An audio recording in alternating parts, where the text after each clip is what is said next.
So I'm going to show you a little bit about, how our homestead is coming along. Yeah, I'm really proud of our outdoor seating area. So if you could see, we have it going all the way inside. So it's like outside, inside.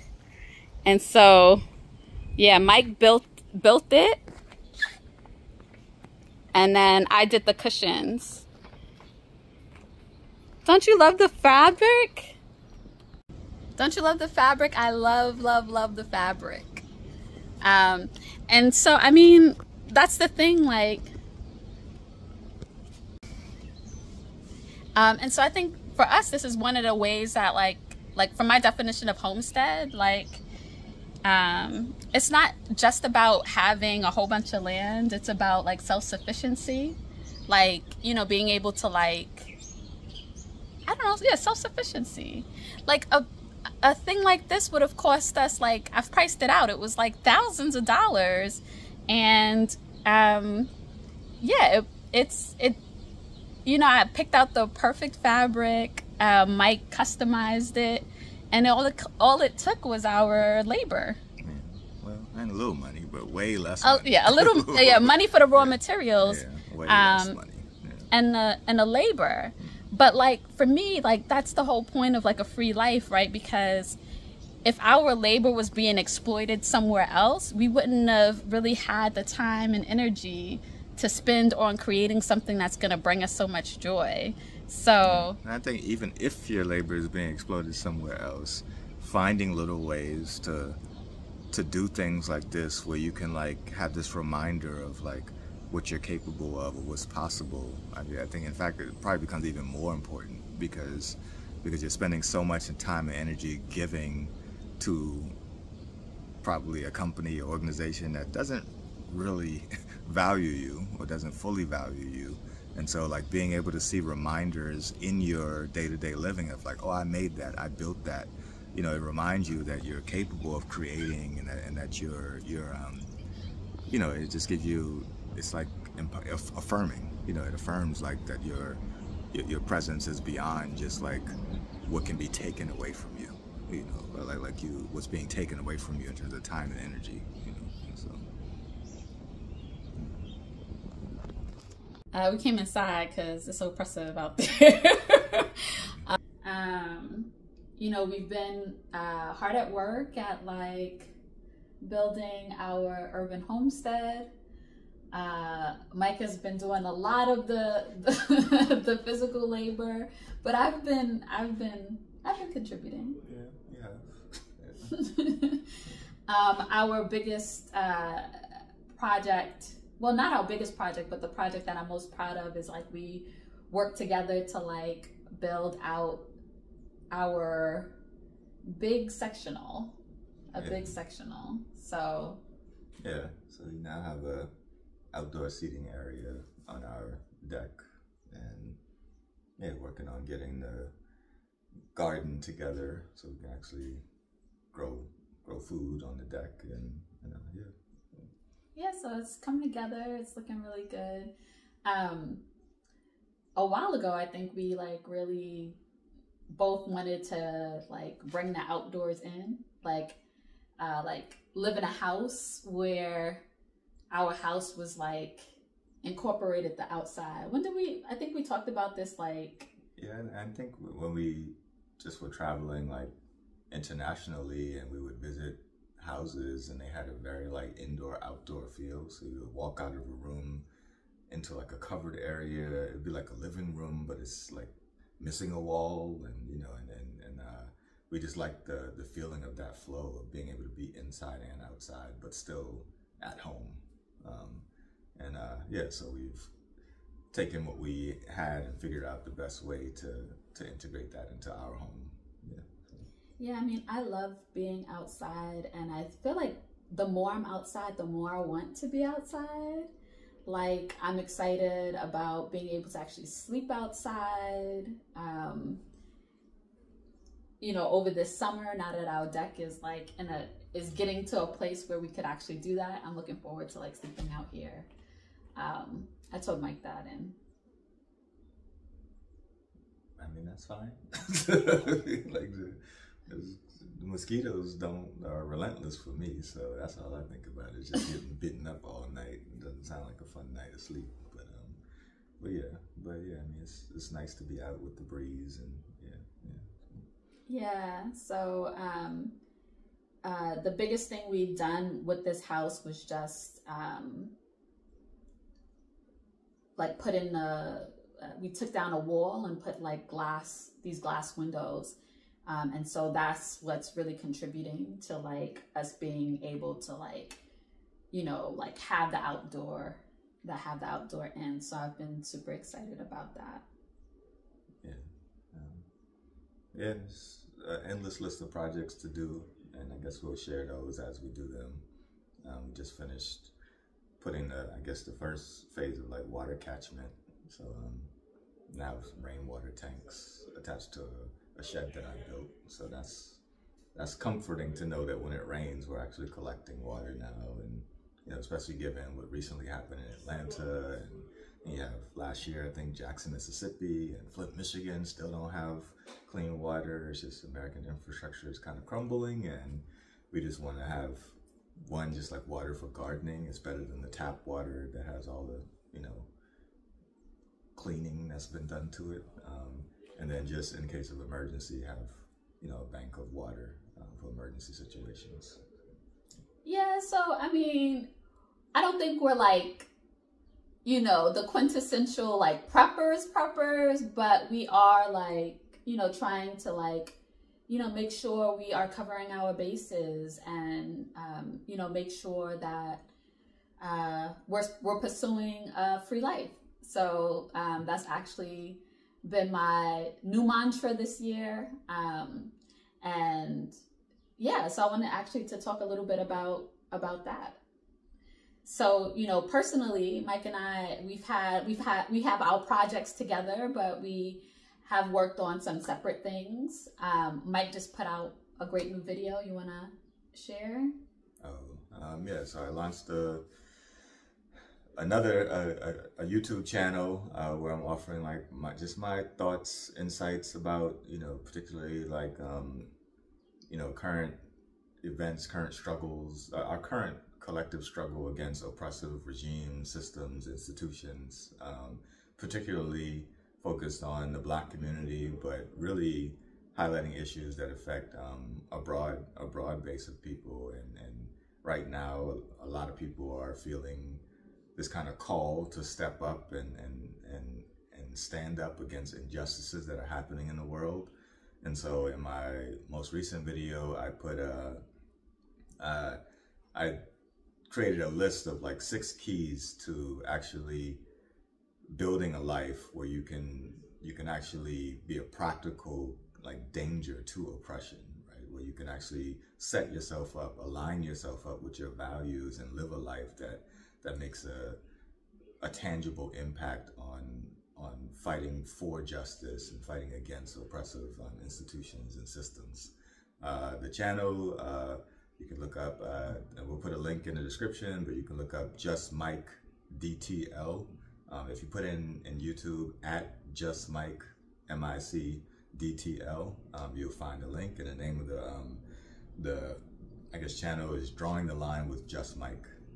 And so yeah, welcome aboard. I hope you can check that out. And if it resonates with you, please share and subscribe, and, you know, help boost the channel. Yeah, I mean, I'm super excited. I've been definitely encouraging Mike to do a channel like that. Like, Mike has definitely been, you know, like very, very helpful to the way that I've grown and thought about, you know, my role politically.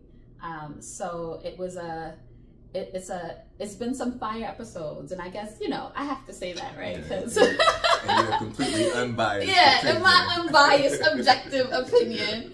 But no, really, because I when I watched it, I mean, we talk about these things a lot, but to just see it all, you know, like all put together or organized in such a systematic way, it really kind of blew me away, and I definitely had to share it in my networks. I feel like any community organizer anyone who's trying to organize a community should really should watch it and think about it, and yeah, add to the list. I mean, because I think the whole point is not just to put the ideas out there, but to engage around those ideas with other people, towards action, right? Yeah, I mean, that's ultimately the goal, is to put ideas out there and then get ideas back. So if you watch the videos, comment, share your views, or reach out if you want to reach out, privately on IG or whatever. You can find me there too, at JustMikeDTL on Twitter, Instagram. I'm happy to enter dialogue with people, and talk about how we can support each other in living a life that's aligned with pursuing self-determination. Yeah, but this channel, Way Out Railroad, this is really really just been kind of about our journey, and living, building a homestead, finding out about other people's homestead, connecting with nature, feeling more connected to nature.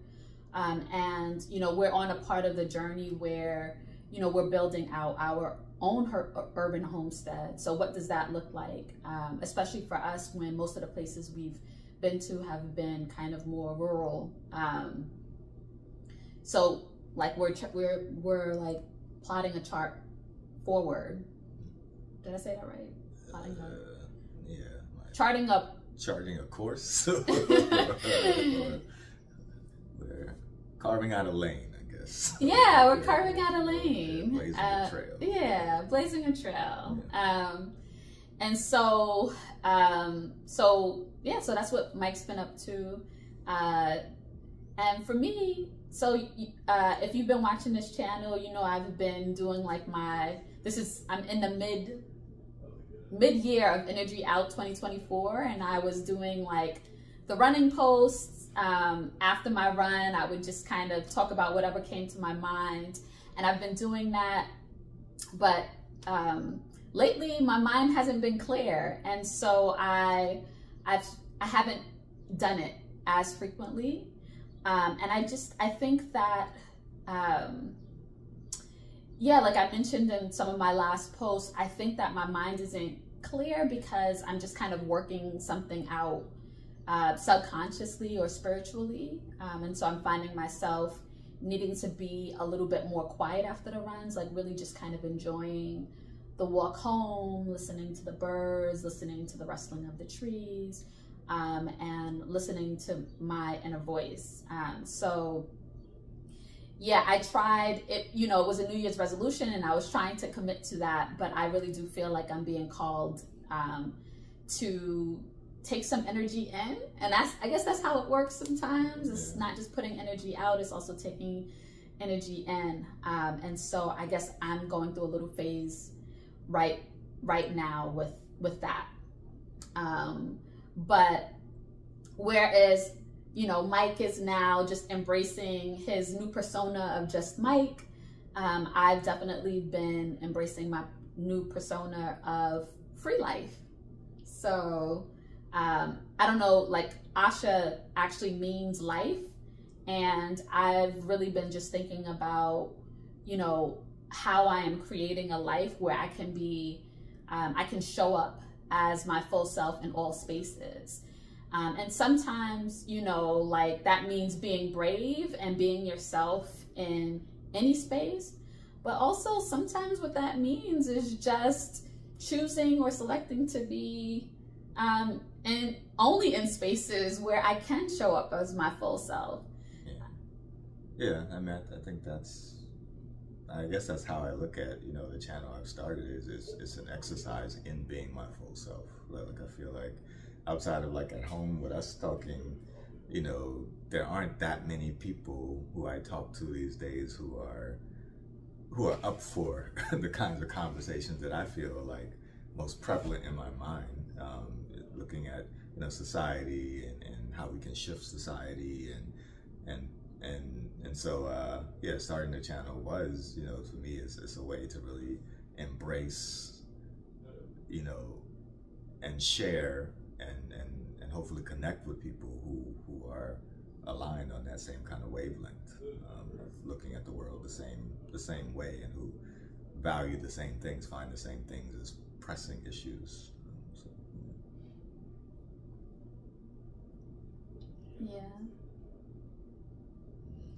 So you know, I think, you know, Mike and I, we both believe in the power of names. You know, we chose our children's names very intentionally. And so, you know, just even this action, I think, of, you know, calling ourselves in these respective spaces that we're building for ourselves, just might free life. I mean, it feels good. It's like every time I say it or think about it, it's an affirmation of me. It's an affirmation of him. Do you feel like that? I mean, I feel like it just needed a name. And I mean, yeah, I mean, I guess, I don't know. I guess people don't call me just Mike. They call me Mike, which is kind of the double entendre of the name. Like, I'm just Mike, you know, but it's also like, it's just, you know, like it's about me, you know, pursuing and affirming like issues around justice. Yes, I don't know. Do I? Right. Like, I don't think it's not. I want people to start calling me Free Life. It's like a name, like, I don't know, like an alter ego, like a name, like naming myself in this space, and that name being like a descriptor of what I'm doing and who I want to be, or who I even am. Yeah, I guess I don't know. I guess that. Yeah. I mean, I guess I could see that. Yeah. I feel like it is like it's like embracing it, or like, you know, it's like say it with your chest, you know, like yes, that's what it is. It's saying it with my chest. Yeah. So yeah, we've been talking a little bit about, you know, creating this urban homestead, and for now it's like just for us, but in the future, you know, we're planning ahead. Like we've been, you know, really thinking very deeply about cultivating a life for ourselves that allow us to both fight and heal. We have a nonprofit that's called that. It's for, how long have we had that name? For a while. I mean, for several years. Yeah, it's been our personal mantra. I mean, I think, you know, Mike is definitely like a fighter, and you know, I think I spend a lot of my energy, you know, like healing and reflecting, and so I think it's something that we complement each other on. Yeah, I mean, I think it's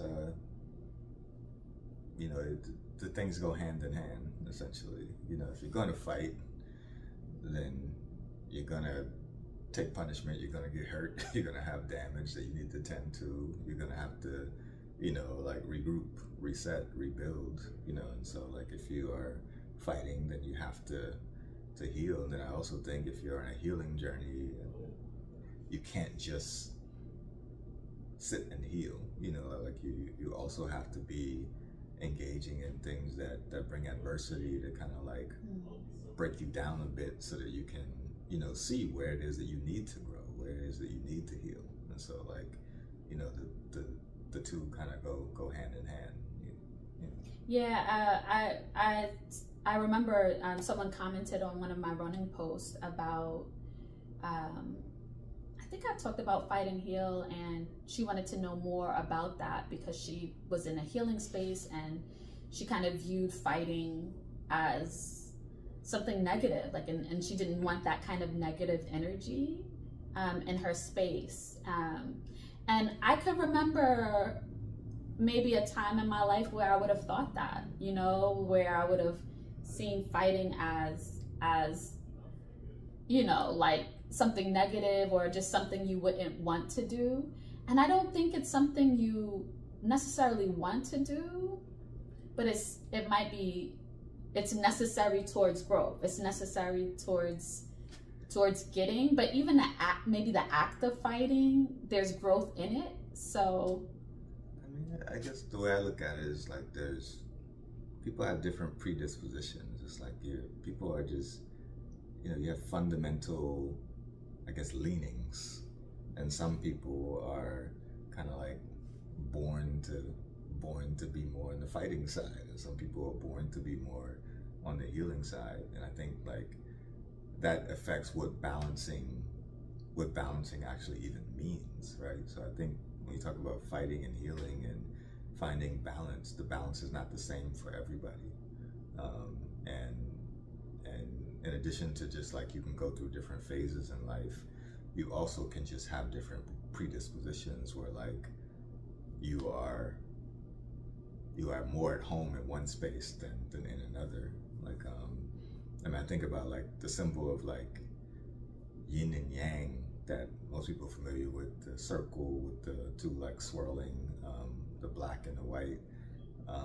A lot of people, when you're talking about dualities or like, two dichotomies, you think of it as like two separate oppositional things. But in reality, like that yin yang symbol is so well thought out, because it's like actually two things that are like swirling around each other. And that's what the symbol symbolizes. And there's a little bit of each in the other.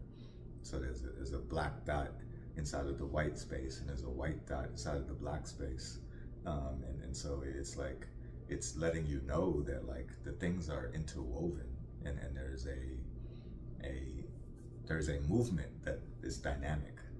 And I think if you're looking for balance, it depends on where you are, in your particular journey, in your process. And it also depends on just knowing like who you are, like on a fundamental level. Like me, I feel like, especially in these past, like 5 years, like I've been on a very healing centered, part of my journey. But I know fundamentally, like, I'm supposed to fight. Like it's like fighting is where I'm supposed, what I was ever since I was very young. Something that I've like known about myself is kind of like, what's aligned with my sense of purpose in this world, and so I feel like it would be imbalanced for me to spend too much time or too much focus on healing, to the detriment of like remaining like vigilant and fighting and being involved in the fighting aspect. Whereas some people, if they spend too much time fighting things and confronting things, that could be very detrimental to their journey of like self-actualization, because they're more on the healing side, and so I think it's just knowing where you are in life and who you are fundamentally, and just working to balance those two things. Or knowing what you need in the phase of the life that you're in. So like I'm definitely more inclined towards peace. So I think it's not, I mean, we all have to heal like that, we're always gonna have to heal, whether we're in the midst of the fight or not. So it's more about like finding peace, and being able to find that peace, I think.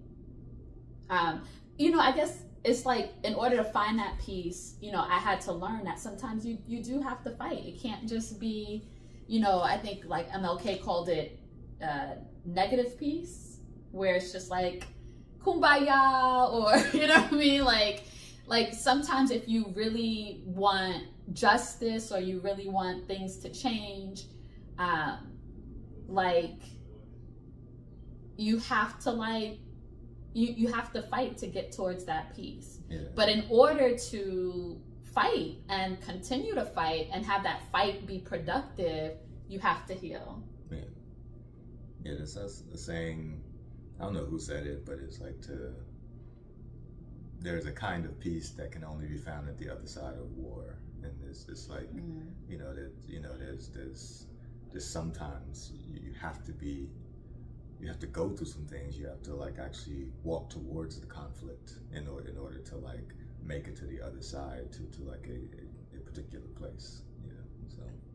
So I definitely feel like I'm one of the people who are more inclined to healing,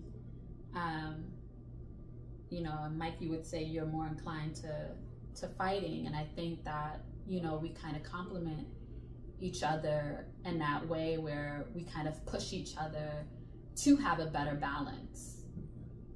I would say you're more in a fighting mode these I am more in a fighting mode. I definitely am more in a fighting mode. But you know, when you talk about inclination, right? I don't know how long I'm gonna stay here.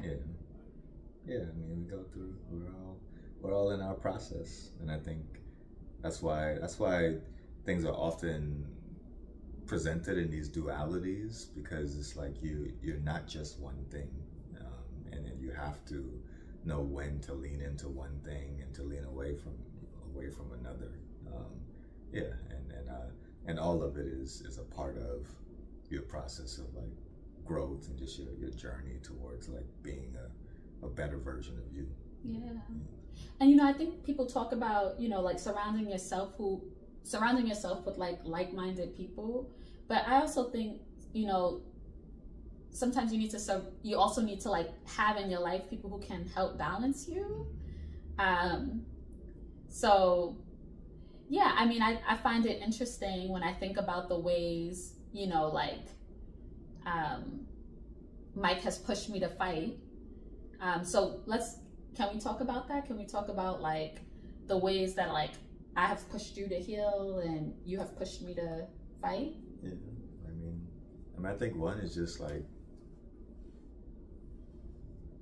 sleep, you know, like telling me I need to get sleep, like encouraging me, pushing me to just like respect sleep more, you know, or like to, you know, when I'm having an off day, just take the day off, you know, like a rest and just like sit down somewhere and just kind of be still. I mean, like me, I like to keep going, you know, just whether I'm moving fast that day or slow that day, just keep doing it anyway. And so, yeah, I mean, it's helpful to have those like reminders of like, no, just listen to your body, you know, take the rest, you know, take it slow when you're having a slow day, it means you should have been having an off day, and just like take the day off, you know, and then so I think that's essential. Yeah, and I think for me, one of the ways that you've encouraged me to fight is, you know, Mike, you know, has definitely been pushing me to like get my license for firearms, and you know, I've always like my thoughts have changed dramatically. I mean, like 20 years ago, I'd have been like, no, never. Like, why? I'm a lover, not a fighter. But, you know, like, I've definitely seen the importance of, you know, being able to protect yourself, being able to defend, you know, defend yourself, defend what you love, defend what you stand for. And so, yeah, I think that's just one area that I've grown gradually, and Mike's been patient with me, but I've definitely grown in that way. Yeah. And back to your point about like-minded, I think that's like the value of like really building community. And I talk about this in the most recent video that I did. But like in building community, I think you have to focus less on people who are like just saying things that sound pleasing to you, or like saying the same kind of things as you, and people who actually have the same values and are living by the same principles as you.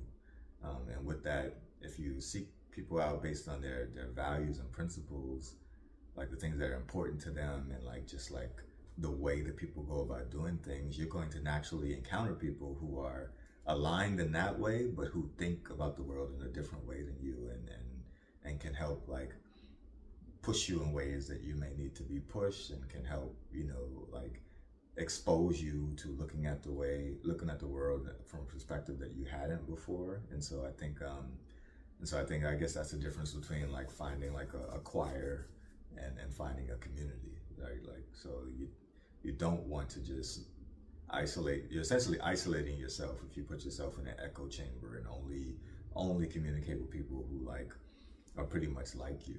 And I think that's part of the reason why so many people feel so alienated in the society, because you are you.